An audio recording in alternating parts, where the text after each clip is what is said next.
네, 다음 문제 바로 풀어보면요. 이게 부등식의 영역, 그러니까 지금은 고등학교 교육과정에서, 한국 고등학교 교육과정에서 지금 배우지 않는 부분도 포함되어 있어서 그것도 설명하면서 좀 말씀드리려고 하는데, 시작해 보겠습니다. xy 평면 위 안의 영역, x제곱 플러스 y제곱이 2보다 작거나 같고, 절대값 x는 1보다 작거나 같은 부분.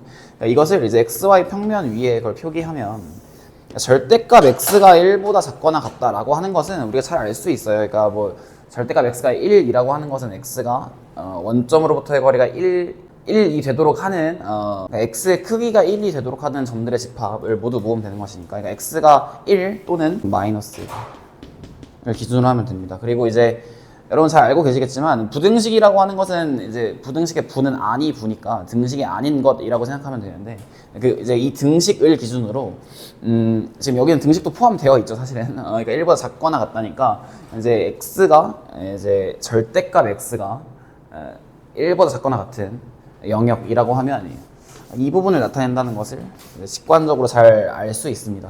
같은 방법으로 x제곱 더하기 y제곱 이 2보다 작거나 같다라고 되어 있으니까 x제곱 더하기 y제곱이 2가 되는 도형을 그려보면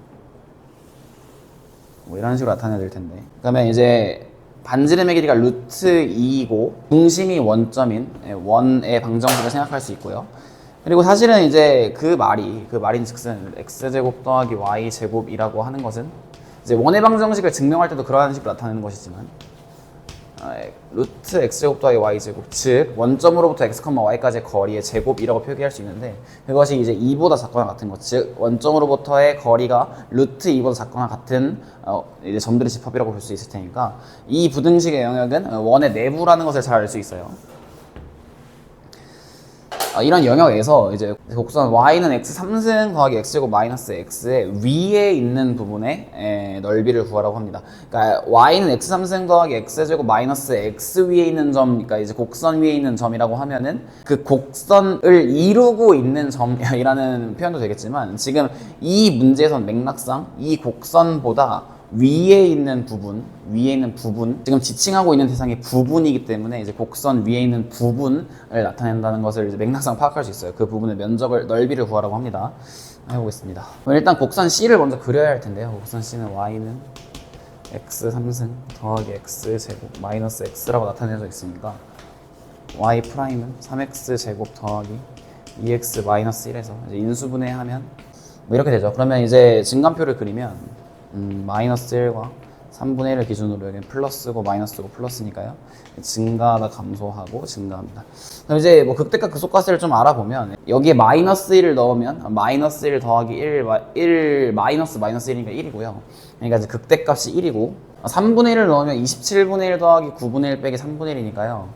마이너스 27분의 5인가요? 네, 마이너스 27분의 5라는 점을 알 수 있어요. 그래서 그래프를 그려보면 지금 아까 이제 생각했던 부분이 x는 마이너스 1, x는 1이라고 하는 두 직선으로 생기는 이제 영역 중이 중간 영역이고, 그리고 원은 이제 반지름의 길이가 루트 2이고 중심이 원점인 원이었으니까 지금 뭐 이런 원이라고 볼 수 있겠죠. 마이너스 1,1과 1,1을 지나는 원이라고 볼 수 있어요.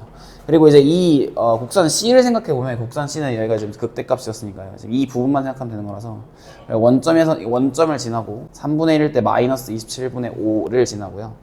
극소값으로서. 그리고 이제 다시 이 구간의 끝값인 x는 1을 대입하면 1 더하기 1 빼기 1에서 1이잖아요. 그러니까 1,1을 지나네요. 네, 그러면 이런 식으로 생기는 곡선이라는 것을 알 수 있습니다.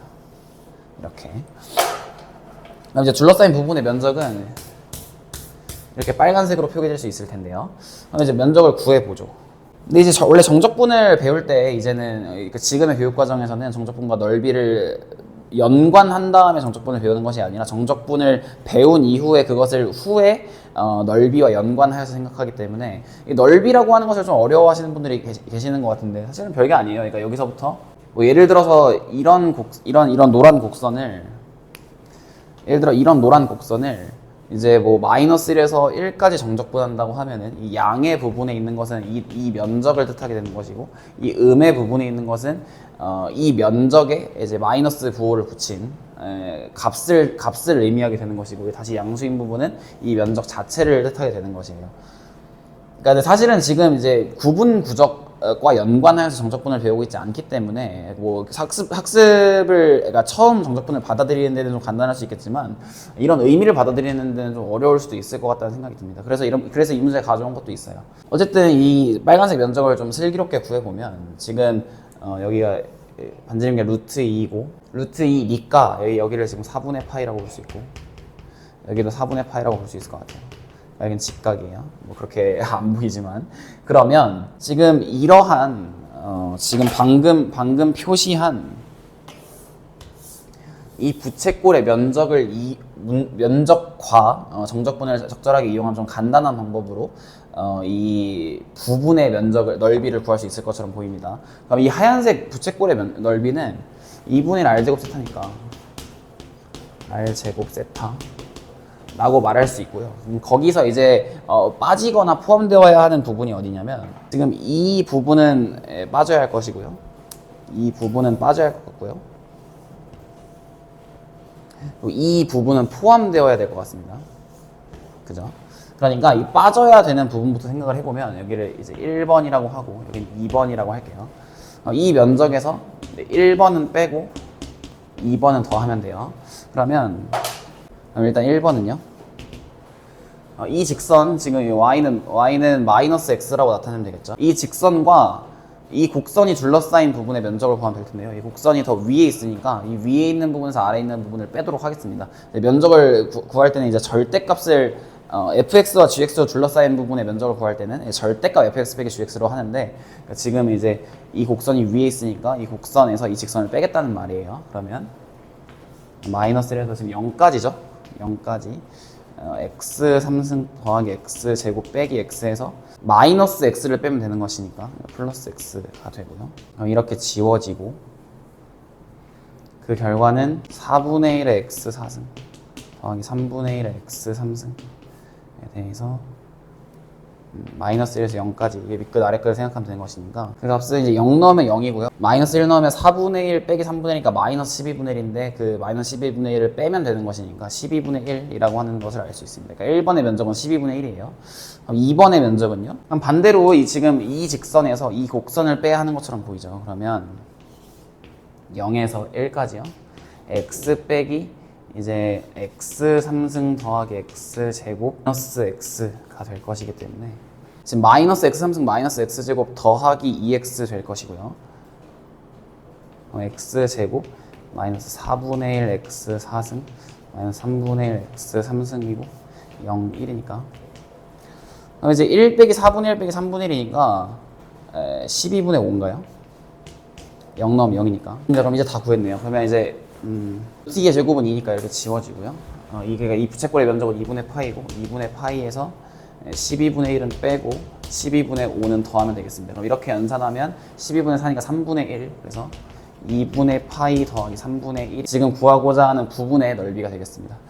네, 이런 정도로 간단한 정적분 문제 풀어봤고요. 부등식의 영역은 지금 배우지 않는 부분이니까 그냥 참고로만 봐두시고, 좌표평면 위에 있는 어떤 부분을 부등식으로도 나타낼 수 있다는 사실을 그냥 한번 상기해 두시고, 그리고 정적분이라고 하는 것이 넓이와 어떤 연관을 갖고 있는지에 대해서 이제 교과서가 설명하기로는, 이제 미적분을 배우지 않으신다면, 간략하게 좀 말하자면, 이제 문제 풀다가도 좀 언급을 했지만, 이제 정적분을 배우고, 근데 그게 넓이랑 뭔 상관이냐 라고 했을 때, 이제 그 넓이라고 하는 것을 나타낼 수 있는 함수를 상정하고요, 이제 그것을 미분하면 이제 y는 fx에 대해서 뭐 a에서부터 x까지라고 할까, a에서부터 x까지의 넓이를 나타낼 수 있는 어떤 sx라고 하는 함수를 상정한 후에 걔를 미분하니까 얘가 나온다. 그러니까 사실은 얘가 얘의 부정적분, 적분된 어떤 함수 중에 하나다라고 하는 것을 나타낸 후에 정적분이라고 하는 것이 사실은 넓이를 나타내는 것이었다라고 하는 방법으로 설명하게 되는데, 그러니까 원래는 이제 공통 교육 과정 안에서도 구분 구적이라고 하는 거, 그러니까 그 어떤 알지 못하는 넓이를 구하기 위해서 이 넓이를 이제 우리가 잘 알고 있는 뭐 직사각형과 같은 도형으로 잘게 자른 다음에 그것을 이제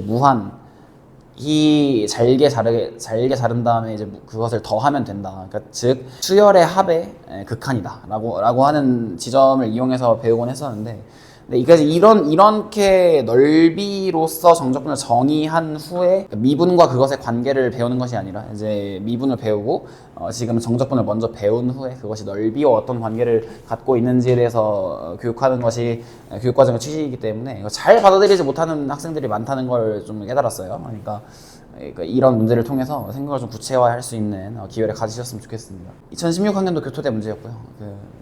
간단한 문제지만 중요한 지점이 많은 문제들이어가지고 좀 봐주시길 바랍니다. 감사합니다.